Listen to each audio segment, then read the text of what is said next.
Muy bien, seguimos con el escenario del poder, o desde el escenario del poder más bien, stock disponible vía X por la libre expresión y los temas necesarios, como por ejemplo los temas del periodismo independiente que trae semana a semana Interferencia.cl en la voz de su editor general, don Andrés Almeida. Andrés, ¿cómo estás? Bienvenido. Muy bien, gracias. Iba a decir las maldades que trae Interferencia.cl, pero... No, ahora no estamos más subidos a la ola de la actualidad. Esta semana, sí. El caballo de la actualidad. Ahí hemos galopado.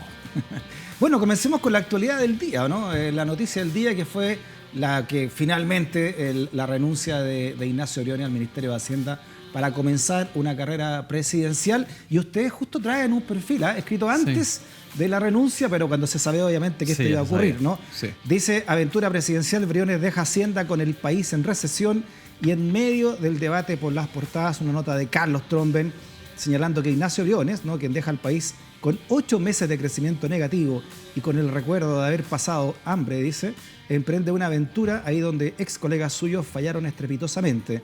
Desde Gustavo Ross, pasando por Hernán Vigi y Andrés Velasco, los ex ministros de Hacienda nunca han tenido ángel presidencial.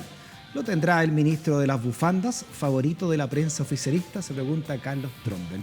Y en realidad le ha ido mal en su aventura de candidatura a los ministros de Hacienda. Sí, parece que Alessandri era el único que fue ministro de Hacienda y que después llegó a presidente, pero fue más por Alessandri que por ministro de Hacienda, la verdad. ¿Te refieres a la Jorge Alessandri? Jorge Alessandri, sí, claro, sí. Al hijo de don Arturo. Claro. León. Sí, sí. Así que bueno,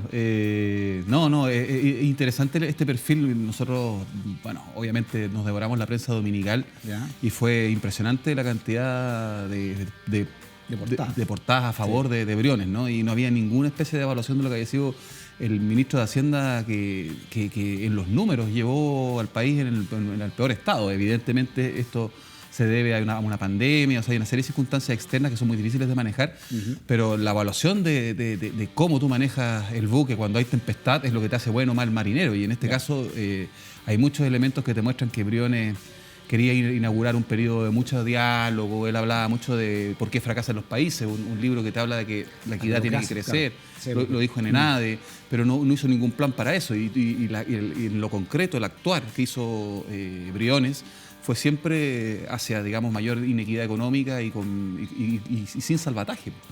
Al punto que terminamos los chilenos teniendo que echar mano a nuestros recursos propios a través de la AFP para poder levantar el país, si no los índices económicos hubiesen sido mucho peor. O sea, los resultados económicos hubiesen sido peor si es que hubiésemos seguido las políticas de Briones. Sí. Y además queda la duda si es que es Briones o Piñera, porque esto parece más de... ¿Quién apoya puntualmente la candidatura de Briones? Evópoli. Sí, pero ¿quién está detrás de esa? Porque sabemos que detrás de Sichel, ¿no?, como también ustedes lo señalaron, había grandes grupos económicos detrás poniendo ahí fichas, ¿no?, en Sichel. ¿Quién estaría aparte de Evópoli detrás de...? Yo creo que también... ¿Qué pasa con el piñerismo? Si es que existe el piñerismo, ¿no? Sí existe. Yo creo que el piñerismo... En este caso, lo que te conviene a ti como varón del poder es echar a correr 2 caballos.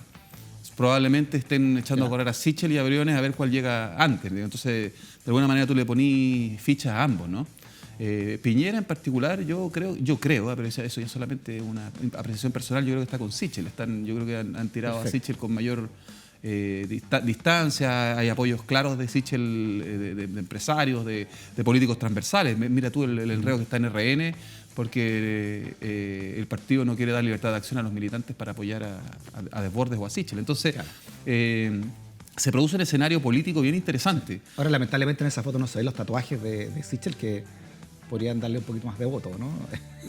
Bueno, depende del sector, ¿no? Si él tiene que apostar a la derecha dura, tal vez no tanto, ¿no? Oye, Briones, esta columna que hace Carlos Tromben, también economista, ¿no?, viene distante de lo que pudo haber sido una buena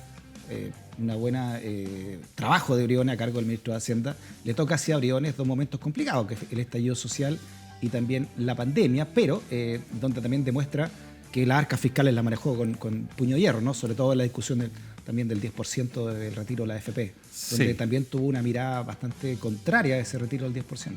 Sí, bueno, él es que operó como un liberal clásico, ¿no? Él estudió en Francia, pero parece que las políticas fueran de escuelas de negocio de Estados Unidos, digamos, o sea, recetas clásicas de cómo manejar ciertas crisis. No desfondar la billetera, no endeudarse, mantener el equilibrio fiscal, o sea... sin ninguna novedad. No hay que ser un genio para aplicar esas políticas, ¿no? Eso es como la receta liberal clásica de que hubiese aplicado cualquier ministro de un gobierno de derecha, ¿no? Incluso los gobiernos de la concertación, tal vez. En el rescate de las grandes empresas estratégicas que defendió en el Parlamento también se nota quizá un poco también esa mirada, ¿no? más neoliberal. Nosotros rescatamos ese artículo en esta crónica, rescatamos ese artículo porque fue muy impresionante, ¿no? Cuando a él le toca ir a la Comisión de Hacienda para hablar de las empresas estratégicas, todos los ejemplos eran sobre la TAM, que es la empresa de Cueto, que a la vez son los socios de Piñera. O sea, es muy difícil evaluar la gestión de Briones sabiendo que es un ministro que no contó con cierta autonomía, porque más bien, digamos, estuvo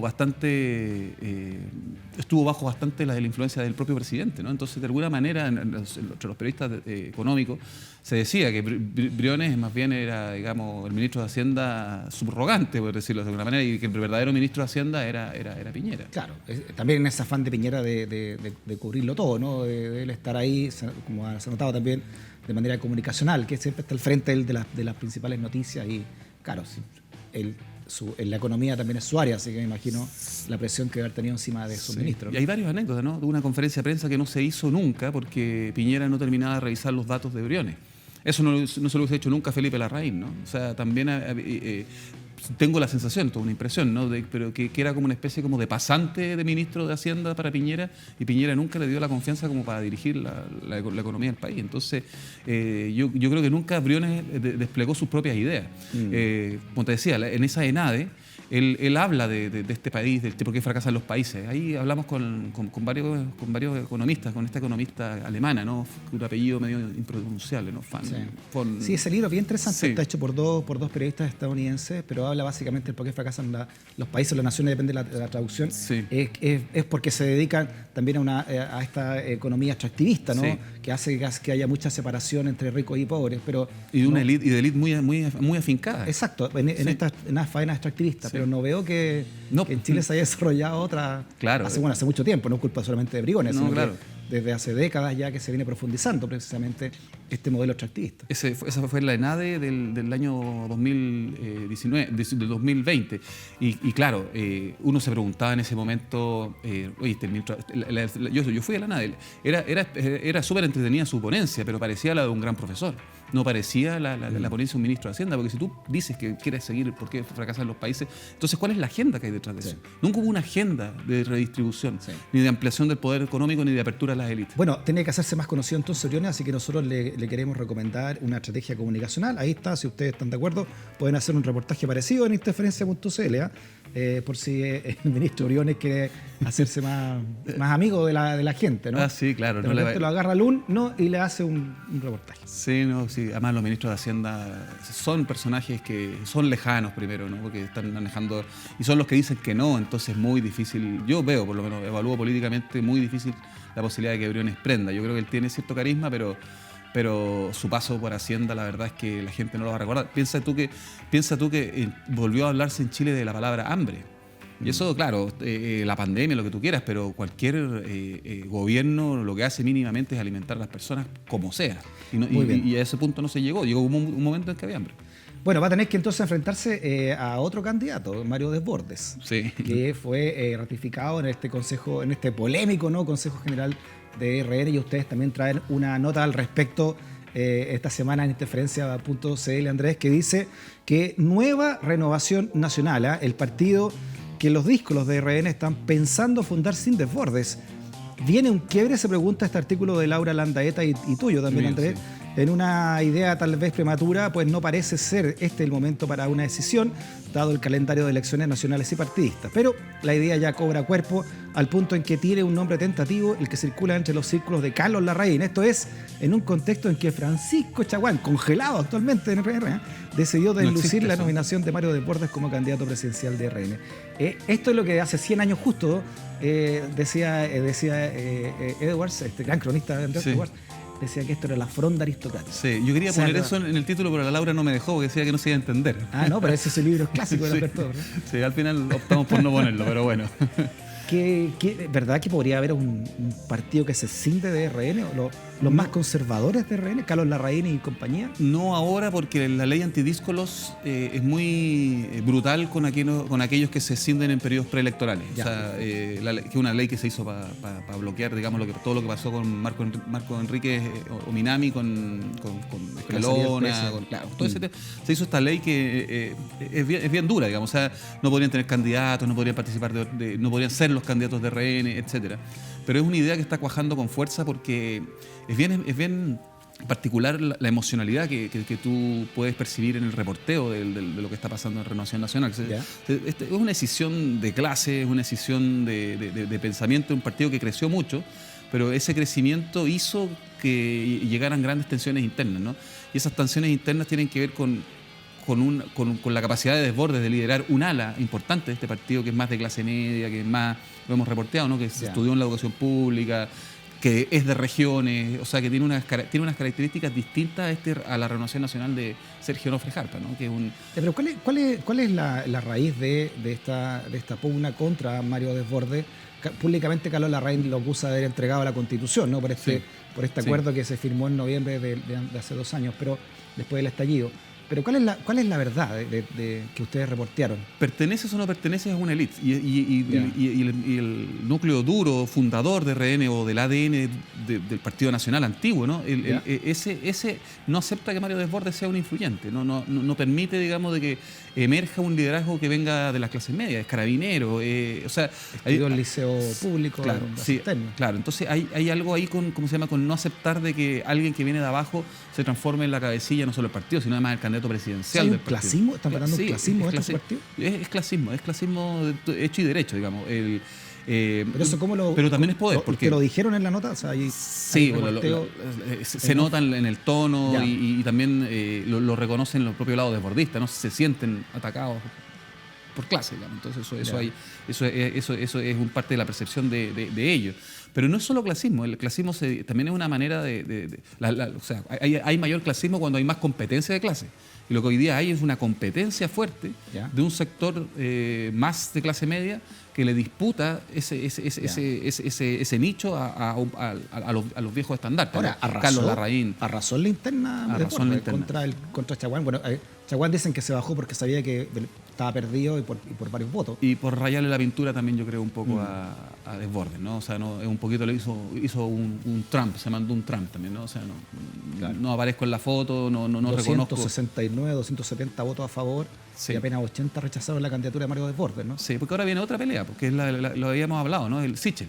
Porque muchos en RN lo que no quieren que Mario Desbordes sea candidato. Algunos no quieren porque creen que no tiene capacidad de ser presidente, porque, por clasismo. Porque pero no tiene tatuaje. Porque, claro. Claro. No. Oiga, Mario Desbordes no tiene ni un tatuaje. Mire, ¿cómo es posible? Ahí está, tiene que hacerse un... A lo mejor tiene orden y patria, tal vez. Tatuado Desbordes. No, pero esa fue la ley de pesca y se sorpresa. Oye, son bonitos, ¿no? Espérate, ¿qué estamos viendo? Los tatuajes. Los tatuajes de Sichel. Caneros no son. El futuro de Mario Desbordes, entonces, ¿cómo se ve? Porque como tú bien decías, el propio Alaman, su gran enemigo también, o adversario, si tú quieres, dentro de RN, también dijo, no, Sichel podría ser un buen candidato de la derecha, ¿no? Ahí viene la pelea. Ahora, el problema de Desbordes es que no tiene un nivel de conocimiento tan alto como uno cree. Uno siempre está leyendo diario y piensa que todo el mundo conoce a Mario Desbordes, pero la verdad es que no es tan conocido. O sea, tiene bajo nivel de conocimiento y no aparece todavía en las encuestas. Probablemente esté bloqueado porque esas encuestas están todas manejadas, pero yo tengo la impresión de que el gran punto, y ahí sí hay un punto político de los de quienes no ven a Desbordes como esto, que es la cosa pragmática, ¿no? O sea, si Desbordes no aprende, habiendo puesto todo el partido detrás de esto, le van a cobrar la cabeza. Pero es que hay que ver la CADEM. Pues, lo que dice la CADEM, en el fondo, ¿a qué le pone más fichas CADEM? Ahí ya tenemos una señal de hacia dónde va el piñerismo, los grandes grupos económicos, ¿no? Sí, claro, no. O sea, yo creo que Piñera de ninguna manera está con Desbordes. Eso sí que sí. Claro. Ha sido un contrario. De hecho, otra cosa que no se le perdona a Desbordes, me imagino que apoyó el retiro del 10% de la AFP. Claro, eso no se lo van a perdonar nunca, digamos. En eso no hay ninguna posibilidad de que Piñera esté con Desbordes, o sea, eso de ninguna manera.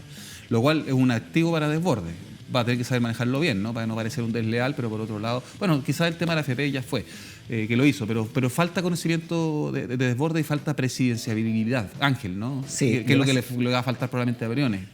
Lo conversamos con Desbordes acá cuando vino hace, no sé, 2 o 3 semanas, que estaba recién renunciado de ministro de Defensa, que él, antes de que lo agarrara Piñera y lo pusiera en el Ministerio de Defensa, iba como avión, ¿no? En la encuesta. Sí.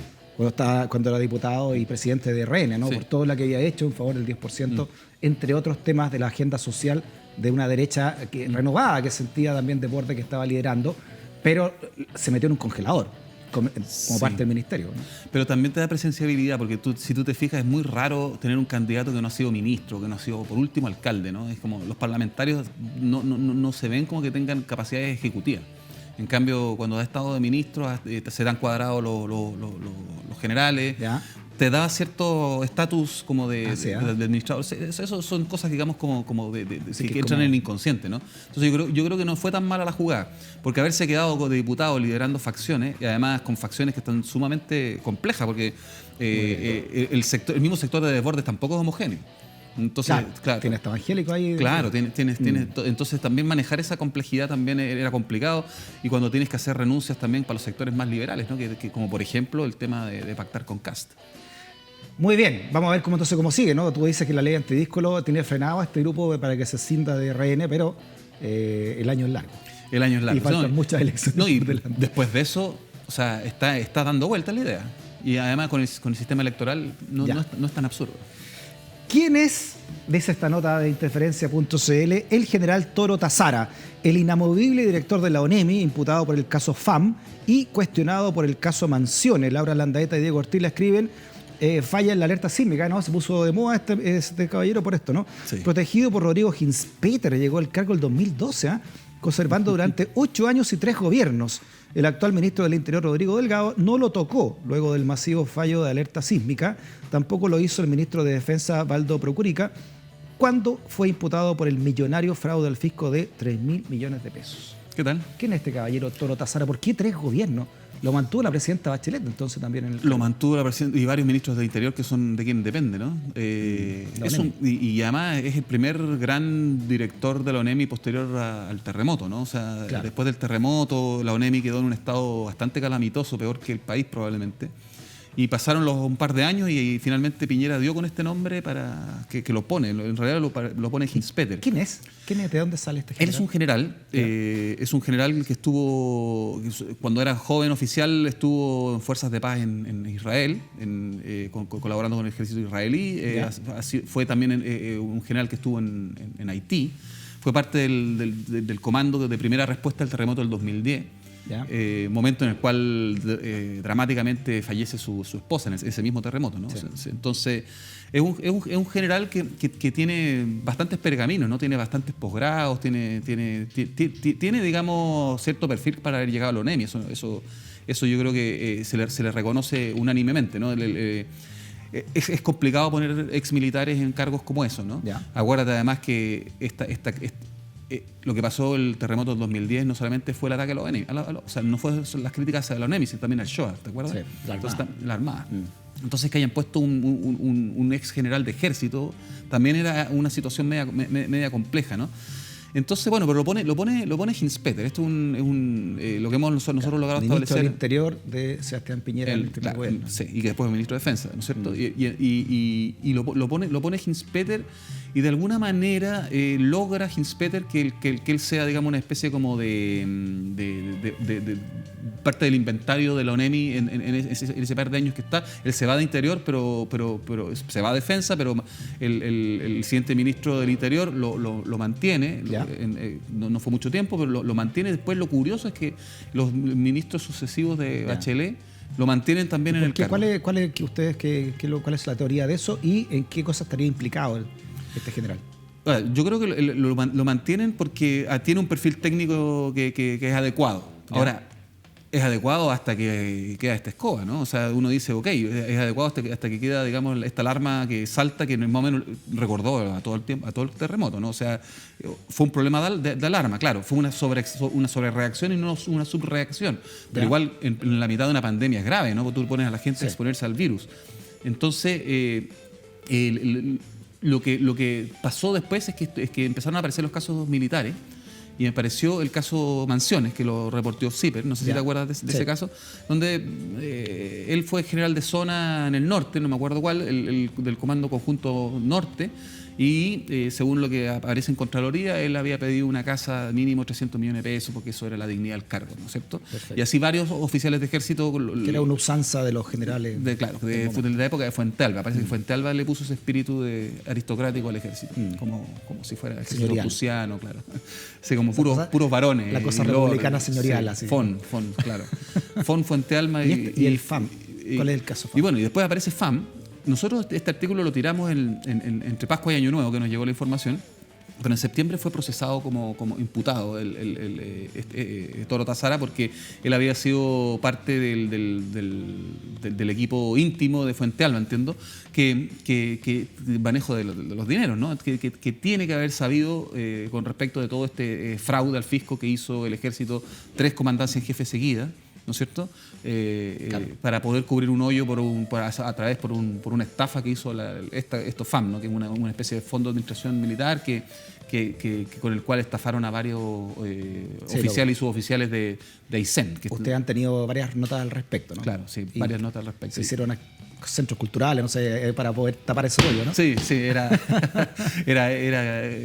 bajo la partida de cultura organizacional. Mandaban gente al mall acá, al Parque Arauco, claro, sí. Actividades de guerra. Sí. Bueno, son 800 militares los que están imputados por esto, o están procesados por este caso, pero también está Toro Tazara metido. Él dijo, en algún momento dado de la declaración lo empezaron a apretar un poco y se desdijo. Y bueno, y el último antecedente que encontramos, que ya no es culpa de él, es parte de la historia familiar, pero bueno, su padre también fue imputado por temas de derechos humanos, ¿no? Y fue él... también. Sí. Y él fue también intendente de Magallanes, el padre de Toro Tazara. Entonces... tiene redes, lo que uno ve en esto es que tiene redes, ¿no? A mí lo que llama mucho la atención es por cómo la ONEMI ha estado prácticamente ausente en esta cuarentena, además, ¿no? Sí, es verdad. No ha hecho una labor muy pública, no sé si en la privada, pero por lo menos en lo público ha sido un ente bien ausente, ¿no? Sí. En lo comunicacional. Sí, yo no sé exactamente cuáles son las labores de la ONEMI en una pandemia, ¿no? No sé si está eso definido. Teniendo en cuenta que estamos en una emergencia sanitaria, de alguna manera, ¿no? Sí. Todo lo que ha sido esto, el traslado de equipamiento, en fin. Sí, pero han pasado 11 años desde el terremoto, van a pasar 11 años desde el terremoto, claro. Y hay un temblor en la Antártica y el mismo problema, o sea, y tienes una persona que 8 años, con claro. 8 años para resolverlo, digamos, porque perfecto. No se le puede imputar los 2 años en que no se hizo nada posterior al terremoto, pero... A ver si en estos 3 minutos hablamos de esta nota, que es muy entretenida, que está ahí ya en pantalla. Dice: las grietas al descubierto del PPD por el reemplazo de Loreto Carvajal en la Cámara de Camilo Solís y Andrés Almeida. Nota también tuya, Andrés. Sí. La batalla de Ñuble. Finalmente la nueva diputada será Patricia Rubio, una dirigente de Ñuble, quien llegó al Congreso luego de una seguidilla de eventos más o menos azarosos que le significaron una impensada nominación. La forma en que llegó al cargo muestra la crisis en que se encuentra el partido a tan solo una semana de sus primarias presidenciales, pese a lo cual Guido Girardi supo imponerse, dando muestra de lo que conserva la rienda del poder en el PPD. Claro, ¿por qué? Porque Loreto Carvajal asciende a senadora en el puesto de Arboe, que renunció para ser constituyente, y en ese puesto el partido tenía que elegir a alguien. Arboe quería una persona, una diputada. Era su jefe de gabinete. Claro, tenía un jefe de gabinete, sí, de Arboe, pero Girardi pesó más y finalmente termina nombrándose a otra persona. Sí, es una comedia interesante, entretenida, digamos, y que muestra un poco cómo se ha movido el poder, pero finalmente, como siempre, se termina imponiendo Girardi, que es una especie como de sitcom donde siempre termina igual, digamos. Entonces, se desordena, el guionista de la sitcom, Girardi, protagonista y guionista. Sí, claro, sí, de todas maneras el guionista. Ahora se le desordenó más el naipe de lo pensado, ¿eh? O sea, tiene que ver también con Heraldo Muñoz. Es interesante la nota, si uno lee las claves del poder del artículo, hay cosas bien interesantes. Uno es un acuerdo entre Arboe y Heraldo, ¿eh? Porque cuando Arboe decide salir... Ahí está, disculpa, la diputada, ahora senadora, ¿no? Sí. Loreto Carvajal. Sí. Entonces cuando Arboe decide salir, se lo comunica a Heraldo y no a Guido. y trata de con Heraldo negociar su salida. Él no tenía ninguna... Heraldo ni ahora, Heraldo, el presidente del partido, no tenía por qué comunicárselo aquí. Pues, bueno. es como Irán. El ayatollah es el que manda, no el presidente de Irán. Así, tenía que comunicárselo aquí. ¿Cómo se llama? Entonces Heraldo, ese antecedente es bien interesante porque Arboe negocia con Heraldo algo. Yo nunca pude acceder a exactamente el contenido de la negociación, pero Arboe negocia con Heraldo. Lo de Loreto Carvajal era imposible para Arboe frenarlo, son grandes rivales. Era imposible frenarlo porque son en la misma zona. Si le trataba de frenar a ella, se iba a encontrar, digamos, con una resistencia muy grande. Loreto Carvajal es cercana a Girardi, iba a dejar la escoba. Entonces, la estrategia de Arboe, entiendo yo, es haber dejado pasar a Loreto Carvajal con tal de dar la pelea con Vega en la diputación. O sea, dijo, pierdo la senatorial, pero... Ganó la diputados, por lo menos, que el puesto que deja Alberto Carvajal. Claro, pero en cuanto este acuerdo, digamos, en cuanto trató de funcionar, llegó Guido y dijo no. O sea, Guido ganó 2-0. Es que lo que pasa es que fue divertido, porque Guido va a dejar el Senado. Y eso va a ser un momento en que va a dejar cierto poder, porque hoy día tiene una injerencia directa sobre las leyes. Él mismo es un voto, ¿no? Entonces, al dejar el Senado va a perder una plataforma de poder muy importante. ¿Cómo se va a arreglar para seguir manteniendo el poder? No lo sabemos, pero evidentemente hay un momento de cierta vulnerabilidad de Guido hoy día. Claro. O sea, y el partido empieza a moverse en torno a eso. Pero es curioso porque se mueve en torno a eso, pero todos los opositores a Guido no se van detrás de Vidal, que ha sido una candidatura bien débil, ¿no? Porque si tú te fijas, toda la socialdemocracia del PPD no se ha ido con Vidal. No se ha ido Lagos Weber, no se ha ido la Carolina Toá, no se ha ido Izaguirre, el propio Arboe. Entonces Vidal como que no ha podido capitalizar este momento. Sí. Don Andrés Almeida, muchas gracias por haber venido. Estamos bien políticos. 3.000 pesos la suscripción, siempre lo decimos, a interferencia.cl. Sí, 3.000 pesos nos permiten a nosotros seguir ahí haciendo maldades. Y venir acá semana a semana a contar las maldades de interferencia.cl. Saludos al equipo, que estén bien. Tu nombre.